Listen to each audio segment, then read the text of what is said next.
반갑습니다. 노생마입니다. 오늘은 저희 집사람하고 좀 안 좋은 일이 있어서 조금 기분이 좀 울적하네요. 사실 뭐 제가 울적할 일은 아니고 저희 와이프한테 집사람한테 좀 미안한 일이 있었죠. 그동안 제가 모바일로 SNS로 돈 버는 일을 와이프도 같이 도와줬었는데 여러 가지로 좀 그동안 힘들었었나 봐요. 지쳤었나 봐요. 그래서 어제 맥주 한잔 하면서 집사람이 힘들어하는 이야기들을, 그동안 힘들었던 얘기, 또 현재 힘들어하는 이야기들을 하는데, 제가 위로를 해주고 좀 다독거렸어야 되는데 오히려 제가 위로를 하기보다는 원망을 하는 이야기들을, 오히려 지적하는 이야기들을 하다 보니까 집사람이 좀 힘들어 하더라고요. 뭐 이번만 힘들게 한 게 아니고 사실은 처음 집사람하고 합쳐서 이제 살림을 시작할 때도 저희 어머니하고 제가 집사람을 많이 힘들게 했죠. 저희 어머니가 이제 제가 저희 어머니한테 좀 중요한 입장이다 보니까 경제적으로 제가 독립하는 거에 대해서 이제 좀 시간을 좀 더 두고 생각했으면 했어요. 근데 저희 집사람하고 좋아서도 함께 하게 됐지만 또 제 개인적으로 왠지 저희 어머니한테 좀 벗어나고 싶은 생각도 있더라고요. 그래서 그런가 계획보다 저희 집사람하고 빨리 독립을 하게 됐는데, 그걸 시작으로 저희 어머니가 저희 집사람한테 아들을 뺏겼다는 생각을 하시는 것 같아요. 그리고 또 약간 뭐 지역적으로도 좀 폄하하는 게 있으셔가지고 집사람을 많이 좀 괄세 아닌 괄세를 했었죠. 따로 살았는데도 시집살이처럼 그렇게 좀 힘들게 했었던 것 같아요. 결국은 원인이 내 아들 뺏어갔다죠. 얌전히 내 아들이 나한테 자식 노릇 하고 있었는데 너 때문에 내 아들을 빨리 독립하게 됐다. 그러니까 이제 그런 게 원인이 돼서 사사건건 이제 집사람이 마음에 안 들어 보이는 거예요. 하는 짓들이 시작이 아니다 보니까. 근데 그런 때마다 이제 어머니하고 이제 집사람하고 사이가 안 좋을 때 고부 갈등이죠. 그런 일이 있을 때마다 제가 중간에서 또 역할을 잘했어야 되는데, 그때만 해도 무슨 뭐 삼종지도 뭐 효 이런 걸 내세워서 어머니는 잘못이 없고 무조건 며느리가 잘못한 거다 라고 이제 어머니 편을 들다 보니까, 겉으로는, 속으로는 아니었지만 겉으로라도 그렇게 어머니 입장에서만 상황 판단들을 하다 보니까 집사람이 계속 이제 힘들어 했어요. 근데 어제도 맥주 한잔 하면서 저희 집사람이 힘들어 하는 거에 대해서 위로를 못하고 오히려 지적질을 하고, 저도 평소에 불만인 것들을 얘기하다 보니 막 불에 기름을 분 격으로 된 거죠. 그러니까 오늘 많이 안 좋네요. 집사람하고 분위기가. 근데 또 이러다 또 풀리겠죠. 한 며칠, 한 3, 4일 정도 집사람이 또 지나면 진정되더라고요. 아무리 화가 나도. 그래서 결론은 제 잘못으로 인해서 좀 부부간에 좀 싸해졌다. 좀 서론이 길었네요. 그래서 지난 방송에서 이제 제가 1998년 연말에 그렇게 뭐 전세 사기 비슷하게 당하고 어찌어찌해서 또 새로운 집주인한테 이전 보증금까지는 계약상의 보증금까지는 회수를 해서 이제 이사를 했죠. 예. 경기도 용인 능골 삼거리라는 쪽에 저희 집사람이 그때 알아봐서 이사를 하게 됐어요. 근데 성남에서는 막 반지하에서 지하나 반지하에서만 살다가 외곽으로 좀 빠지니까 2층 집, 근사한 2층 집 빌라지만 2층 집 28평짜리로 넓은 데로 가게 됐어요.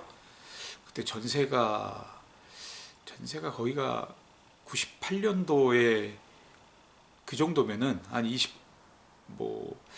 28평이 뭐 분양평수니까 실평수는 뭐 20평도 안 되는 것 같아요. 네.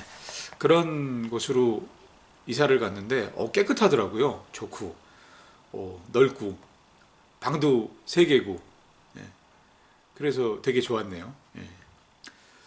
근데 여전히 뭐 돈벌이는 시원치 않고 이제 오락실 정리해서 이제 완전 백수가 된 거죠. 이사해서 이제 연말은 다가오는데 계속 놀 수는 없고 돈도 없고 그러니까 또 뭐 또 직장을 또 알아봐야 되겠죠.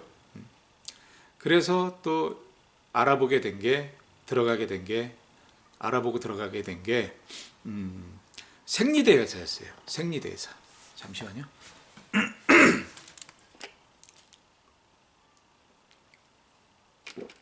생리대 회사였는데 위치는 경기도 하남에 있었어요. 하남에 있었고 생리대 회사라고는 하지만 여러 가지를 취급하더라고요. 무슨 뭐 샴푸도 취급하고 그다음에 그때 그 프링글스라고 그 통에 들은 과자 있어요. 그것도 취급하고 또 나중에는 또 어떤 휘지 회사를 인수해 가지고 그 롤 화장지 이것도 취급을 하더라고요. 예. 하여튼 뭐 그거 외에도 뭐 여러 가지 있었던 것 같은데 지금 생각나는 건 그 정도네요. 그래서 생리대 회사를 들어갔는데 의외로 그 관할 구역도 넓고 직원들도 뭐 한 10명도 넘는 것 같더라고요. 일단 영업하시는 분들이 거의 경기 동부 쪽하고 서울 북쪽, 강북쪽 이쪽을 좀 관할했던 것 같아요. 그래서 저도 출근을 하남으로 했고 그리고 저 어린이대공원 근처 그게 무슨 구인가요? 구는 잘 모르겠네요. 네. 그쪽 구를 제가 맡아서 인수인계를 받아서 영업을 했었죠. 뭐 영업이라는 게 몸만 나가서 영업하는 게 아니고 그때만 해도 이렇게 탑차에다가 그 뭐 생리대, 과자 그리고 뭐 샴푸 이런 거 싣고 다니면서 제가 맡은 관할 구 내에 한 2개 구 정도 됐던 것 같아요. 관할 구 내에 이제 슈퍼나 마트 이런 데들을 방문해서 영업을 해서 뭐 영업이라 할 게 있나요? 빠진 거 있으면 뭐 채워 넣는 정도? 근데 뭐 그것도 주인이 원해야 채워 넣는 거지 뭐 제 맘대로 채워 넣을 수는 없는 거죠. 그래서 이런 거 빠져서 이런 걸 좀 넣고 싶다 하면 이제 허락받고 넣는 거죠. 뭐 그런 영업들이었어요. 그래서 어쨌든 나가면 독립적이니까 뭐 큰 스트레스 안 받고 매출은 뭐 시간이 지나면 나아지겠지. 그런 식으로 좀 길게 보고 좀 하려고 했었죠. 급여 체계는 기본급이 한 70% 됐고 이제 인센티브가 30%그 정도였던 것 같아요. 그래서 뭐 잘 받으면 98년 9년 요때 한 120, 30 정도 받았나요? 그 정도 됐던 것 같아요. 네. 그렇게 해서 쭉 하다 보니까 나름 적응이 되더라고요. 근데 이제 뭐 돈은 없죠. 예. 그러니까 집사람이 도시락을 싸줘서 도시락 먹고 다녔어요. 예, 중간중간에 점심시간 때. 예. 그리고 이제 또 집사람하고 저희 그때 큰애가 96년생이니까 한 3살 때 그때 이제 같이 집사람하고 집사람이 좀 무료해하고 심심해하면 또 같이 다니고 만나갖고 영업을 같이 다닌 거죠. 잘 타고서. 그러면서 이제 좀 시간을 보냈었죠. 월급날을 기다린 거죠. 예. 그때는 그냥 뭐 별거 없어요. 그냥 월급날이 기다려지는 거예요. 돈이 없으니까. 뭐 다른 재주도 없고, 예? 내가 노동을 해야 돈을 벌고, 예? 직장에 들어갔으면 한 달이 채워져야 돈을 벌고, 뭐 한 달 됐다고 딱 주나요? 또 뭐 열흘치 깔고, 예? 뭐 열흘 있다 주고, 뭐 이런 시스템이었죠. 그렇게 해서 한 달 월급 받고, 뭐 2달째 이제 무난히 다니고 있을 때네요. 예. 근데 그러다가 어떤 날 이런 날이 있었어요. 예. 지금 생각이 나는데 어떤 날 집사람이 이제 도시락을 싸줬는데도 그때가 이제 좀 가을 겨울 요때니까 좀 추웠었어요. 서늘하고 날씨가. 그러니까 도시락을 싸줬는데도 뭐 보온이라 그래도 뭐 이렇게 보온이 완벽하게 안 되다 보니까 좀 식은 밥이죠, 식은 밥. 그래서 어떤 날은 밥을 진짜 먹기가 싫더라고요. 그래서 분식집을 들어갔었죠. 분식집을 들어갔는데 그 앞쪽에 무슨 노점 하시는 분들도 쭉 있더라고요. 근데 그 중에 좀 지금 기억에 남는 분이 저하고 비슷하거나 저보다 좀 더 몇 살 더 드신 여자분이었는데 뭐 노점 비슷하게 해서 이렇게 분식집 앞에서 액세서리 같은 걸 좀 팔고 있었던 것 같아요. 그래서 저도 들어가서 이제 메뉴를 고르는데 참 묘한 장면이 연출이 됐어요. 그 노점 하시는 여자분도 들어와서 식사를 하려고 그러는 것 같더라고요. 근데 메뉴를 보면서 뭐 라면을 먹을까, 김밥을 먹을까, 아니면은 뭐 김치찌개를 먹을까, 된장찌개를 먹을까, 가격이 써 있는데도 그 여자분이 가격을 물어보더라고요. 뭐 된장찌개 얼마예요? 뭐 김치찌개 얼마예요? 이런 식으로요. 근데 저도 그때 그랬어요. 마음은 김치찌개나 된장찌개를 먹고 싶은데 한 푼이 아쉽다 보니까 그땐 또 담배도 피웠으니까 그 된장찌개가 그때 얼마인지 정확히 기억이 안 나네. 한 3, 4천 원 했나요? 네. 3천 원 했나? 네. 뭐 라면은 뭐 1,500원 뭐 이랬던 것 같아요. 그래서 이건 정확한 기억은 아닙니다. 네. 뭐 그 정도 했던 것 같아요.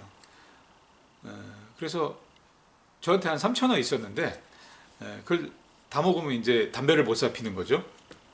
담배를 뭐 하루에 한 갑은 안 피고 한 갑까지만 2, 3일 폈는데도 그때는 또 그게 없으면 또 아쉬울 때라 저도 라면을 먹을까, 김밥을 먹을까, 된장찌개를 먹을까, 김치찌개를 먹을까 이런 고민을 했었던 기억이 나요. 근데 결국은 그 여자분도 라면을 시키고 저도 라면을 시켰어요. 물론 라면에 김밥을 먹으면 더 좋았겠지만 그럴 수는 없었어요. 라면만 먹어야 되는 상황이었어요. 돈이 없어서. 그리고 공깃밥을 하나 시키면 좋았겠지만 그것도 좀 쉽지 않을 때였어요. 그래서 라면만 먹고 나오는데 참 그렇더라고요. 일단 김밥이나 공깃밥을 못 먹었다는 게 아쉬웠고요. 그리고 아까 잠시나마 그 앞에서 노점하던 그 여자분하고 저하고 밥을 먹을까 라면을 먹을까 그 고민을 같이 잠시라도 했었다는 거, 그 기억이 나서 그때 김밥이 아니 밥이냐 라면이냐 그 고민을 했던 게, 뭐 지금은 그때는 좀 힘들었던 시기였지만 지금 뭐 회상, 추억 겸 회상도 되네요. 그렇게 해서 쭉 다니다가 이제 두 번째 월급을 받을 때쯤이었어요. 근데 제가 두 번째 월급을 그 생리대 회사에서 받지를 못했어요. 그때가 이제 연말연시 막 다가갈 때인데, 아니다. 정확한 시기가 99년 설 때쯤이었네요. 그러니까 99년에 들어가서 98년 연말인가 들어가서 첫 월급 타고 이제 설 때쯤, 99년 설 때쯤 두 번째 월급을 탔어야 돼요. 그래야 이제 명절도 셀 수 있었는데 그 두 번째 월급을 제가 못 탔습니다. 왜 못 탔냐면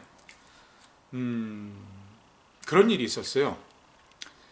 그 처음에 이제 그 일을 시작하니까 동료들이 그러더라고요. 차를 조심해라. 차 문 관리를 잘해라. 그러더라고요. 그래서 저는 그게 무슨 얘기인가 이해를 못했는데, 일 끝나고 차들을 세울 때 보니까 굉장히 촘촘하게 세우더라고요. 거의 한 5cm 정도? 많아야 10cm 정도를 간격으로 해서 차들을 세우더라고요. 이 얘기는 연문이 있는데, 연문 이렇게 미닫이로 그 탑차에 문이 있었는데 거기가 이제 잠금 장치가 돼 있겠죠. 거기를 못 들어가게끔 여닫이, 이렇게 미닫이, 여닫이였으면 당연히 못 들어갔을 텐데, 그때는 그 탑차가 물건을 어떻게 내리고 싣고 이걸 좀 편하게 하려고 그랬는지 이렇게 미닫이로 했더라고요. 미닫이로. 그래서 그렇게 차들을 막 촘촘히 세우는 게 좀 이상했었어요. 근데 일을 빨리 끝내고 가면 그렇게 촘촘히 세울 수 있는데, 늦게 끝내고 가면은 이게 자리가 없어서 좀 허술하게 세우게 돼요. 근데 제가 아무래도 경험이 좀 딸리다 보니까 늦게 들어가는 날이 많았었어요. 근데 어떤 날 늦게 들어갔는데 자리가 없어서 저도 모르게 좀 사람이 들어갈 만큼 벌리게 되는 상황이 연출이 됐었나 봐요. 근데 막 몸도 피곤하고 집에 빨리 가고 싶고 그러니까 어떤 날은 대충 되고 들어갔던 것 같아요. 근데 그 다음날 제가 출근했더니 동료들이 큰일 났다고, 다 털렸다고 그러는 거예요. 그래서 제 차로 가보니까 뭐 완전히 다 털리진 않았고요. 한 3분의 1 정도가 없어진 것 같더라고요. 3분의 1 정도가. 근데 아이러니하게 금액이 딱 제가 월급을 타야 될 만큼이 없어진 것 같더라고요. 그래서 그 일을 겪고 나서 뭐 그쪽 선배나 뭐 아니면은 관리부장님이라고 계셨는데 그분들한테 이제 이런저런 사정 얘기를 했더니 저 그냥 뭐 네 책임이라는 어떤 입장만 말씀하시는 것 같더라고요. 맞죠? 제 책임이죠. 그래도 저는 왠지 이렇게 이런 일이 벌어지면 그래도 뭔가 뭐 구제책이나 아니면 뭐 나눠서 뭘 한다든가, 아니면 좀 원가만 뭐 받는다든가 뭐 이런 조치를 통해서 피해를 좀 줄여주거나 이렇게 좀 거들어줄 줄 알았어요. 근데 그런 기미가 전혀 안 보이는 거예요. 며칠 이렇게 일을 하다가 그런 걸로 제가 화제를 삼아서 질문을 해도 이제 완전 변상, 모든 변상을 제가 해야 된다는 논리더라고요.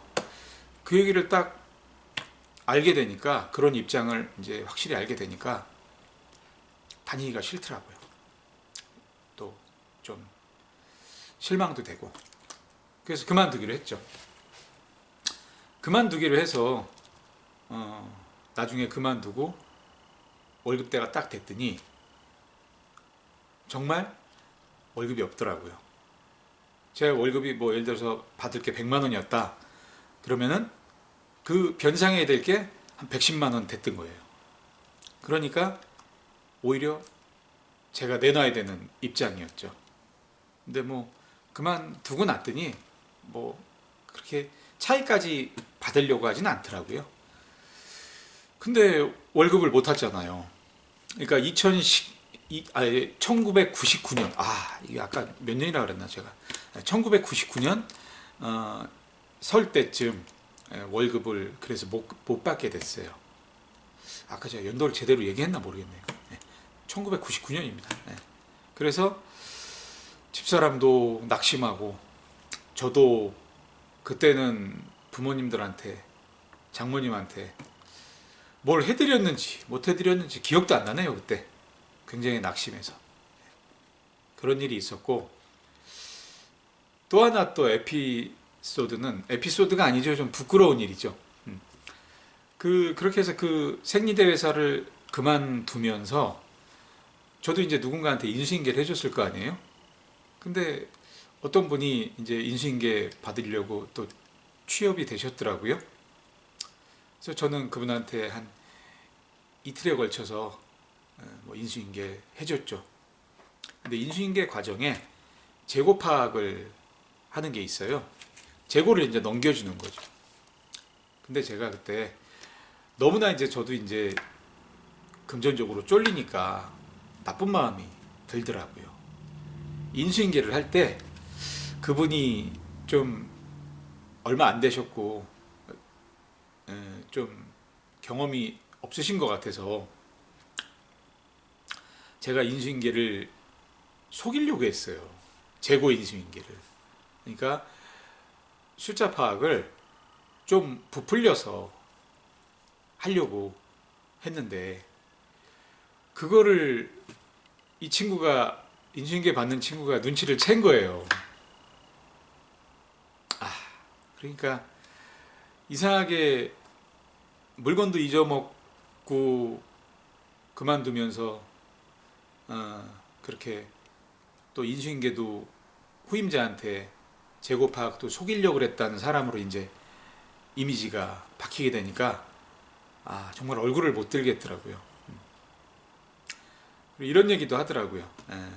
그 물건을 저는 잊어버렸다고 하는데 예전에 어떤 그런 비슷한 사례들이 있을 때 잊어먹지 않고 챙기고 개인적으로 빼돌리고 나서 잊어먹었다고 하는 경우들도 많더라.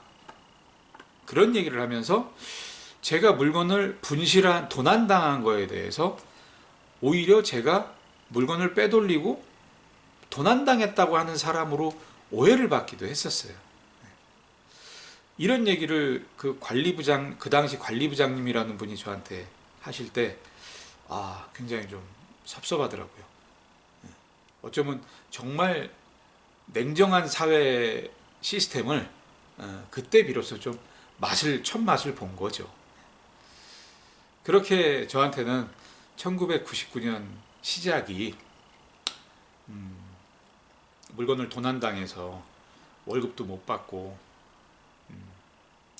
그만두면서 재고 인수인계 할 때 남을 속이기까지 하면서 그나마 속이는 것도 성공도 못하고 들켜가지고 망신당하는 해로 시작했던 기억이 나네요.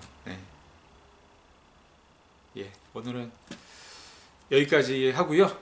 다음에는 제가 이제 화장품이나 향수 업계 쪽에 제가 진입하게 되는 이야기들을 또 마저 이어서 하겠습니다. 감사합니다.